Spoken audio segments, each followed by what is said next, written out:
Then when you get it just right, it's. I'm You gonna can also work do on it. that tonight while I'm in the room with you. That's that way, good. too. I like that. That's really good. Blows the air in and out. Yeah, I used to do it when I was a kid. In camp to keep the camp counselors awake. Go to bed. All right, lights out at 10 o'clock. I never took it to that level. See, that was always my problem. Yeah. Yeah, it's think get up. you mentioned what, we rolling? Yeah, hey, Rob. Truck left, please. Thank you. Reed. We are back, and you mentioned being a trickster. It sounds like you were one at an early age. Oh, yeah. Always. But you were taught the sword swallowing, so you're explaining what happened. You know, you realized that it was something that you... Dave, move that light and point it right at his face. Okay. Keep going, Jeff. You realized something that it was something that you could do. You That's found, right. you know, No, and that one meant second. you had to then. I mean, was there some that light bulb that went over your head, and you know, okay, this is. I mean, that first time shoving a sword moving down your on his throat. face. Can you Yeah, explain it's got that? to be right on his face. That first That's time when you put something down your mouth into your throat. Yeah. When I decided that I wanted to swallow swords, I had been eating fire for a little while to gather crowds, and I was thinking, sword swallowing goes along with what I'm doing, and I feel like a shoe that fit, and I've decided I would dedicate the winter months after the summer season was over, street performing. I was sitting on some cash that I had made, and I was thinking, okay, I'm going to work on new material for next year in the winter months when I'm inside. So I was thinking sword swallowing. Okay, I'm gonna get sword swallowing down. I'm gonna practice 5 minutes before lunch, 5 minutes before breakfast, 5 minutes before dinner, supper. Practice on an empty stomach so there's no messes to clean up. And I just get used to the feel of the metal in my throat, and I was thinking, okay, I'm just gonna be gentle. And I had my roommate. His name was George Campbell, little guy. We used to do shows together. Our first street shows I ever did was with this guy, George Campbell. He was probably about 5'3". We used to call ourselves the Mojo Magic Show. He was Mo and I was Joe.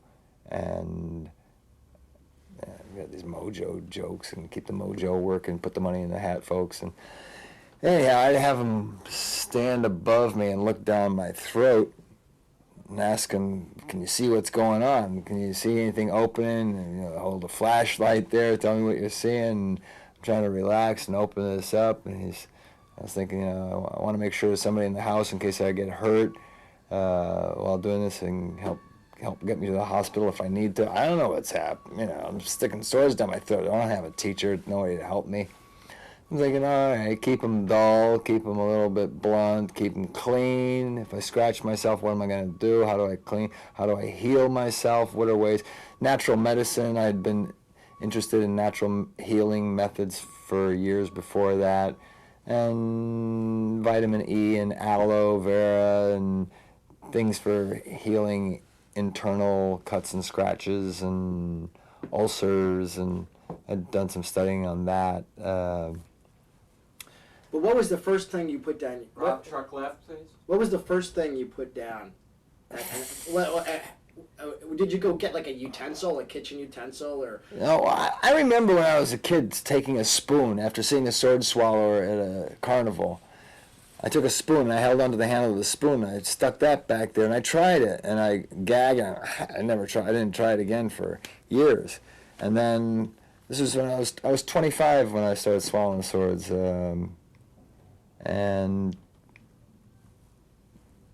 I thought, I remember that occasion with the spoon. I remember sticking the finger down the throat. I remember swallowing spaghetti and pulling it back up. And I thought, I'm probably a shoo-in for this. I've been doing yoga for years. I understood breathing techniques for relaxing the breath, relaxing the muscles, being in line, standing in line. I'd done a lot of postural integration work with body workers, Rolfing, in 73 in Florida. And But did you go buy a sword at a magic shop? a friend of mine who's a magician said he was going to, this friend of mine, George Campbell, he gave me the sword that he thought he was going to work on sword swallowing. He tried it a couple times and gave it up.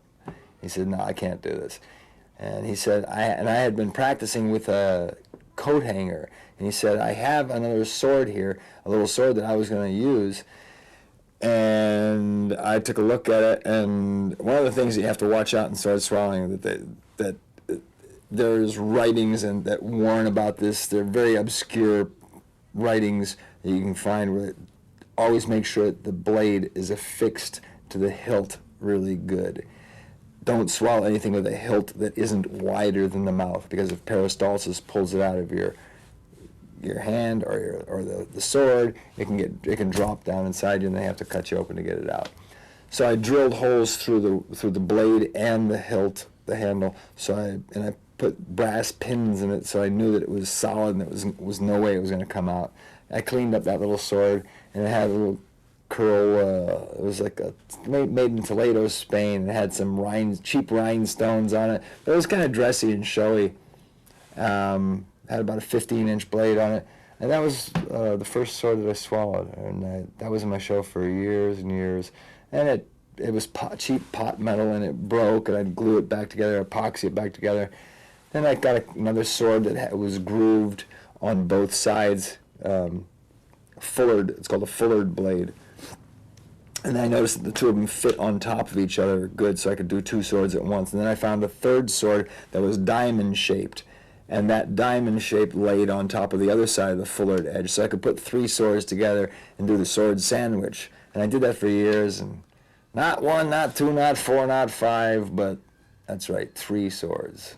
Swallowed simultaneously, and I always let somebody from the audience pull them out, and I was always very direct in how I told them I wanted them to do it. You just hold your hand there, I'm going to put the swords in your hand, you hold them, I'm going to back away. Don't pull, don't push, don't do this. Yeah. That with the sword sandwich, is that a popular? Is that a? It's one of those things you hear about. You hear about the sword sandwich, or in comic books, or if there's comic or writings. Now this guy did a sword sandwich. Yeah, he was the first. Who was the first to do a sword sandwich? Or he swallows a sword sandwich with 16 swords at once. Well, that was Victorina did that. Victorina, champion sword swallower of the world, swallowed 16 swords at once. The Guinness Book of Records didn't recognize it because it wasn't documented. I wanted to bring some attention to that, and I called the Guinness people and I told them I'm going to swallow 16 swords at once in honor of Victorina. I'm not going to do one up on her. I'm going to do what she did. And do you want to document it? They said, no, the category's been closed. I said, well, why isn't it taking it out of the book? They said, well, don't tell us how to operate our book. We'll take care of that. Thank you very much. I said, well, I'm going to go on this Showtime special with Jonathan Winters, and I'm going to be swallowing 16 swords at once. Do you want to document it? And he said, no, the category's closed. I said, fine, I'll do it anyways.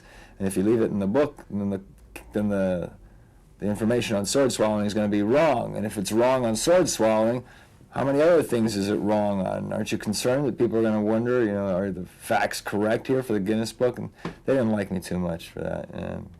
So I did it anyways. I went on Jonathan Winters' special. It was one of the great moments of my career, getting the honor to work with the maestro, Jonathan Winters. What a piece of work. He's a childhood hero for ages, but I was a little bit disappointed that I didn't end with a comedy bit. It was more of a grandstanding thing, or it's like 16 swords at once. But it was like, at the time, I really wanted to do it, and I wanted the recognition from the Guinness people, and they were like, no, I'm not going to do it. Interestingly, the record went from 13, which was Count Desmond held the record back then at that time. The record went down to 10. Now the record for most swords swallowed is 10 swords at once. A guy named Brad Byers. But his manager is out in Las Vegas, and he gets lots of people gigs with Guinness. So. But you want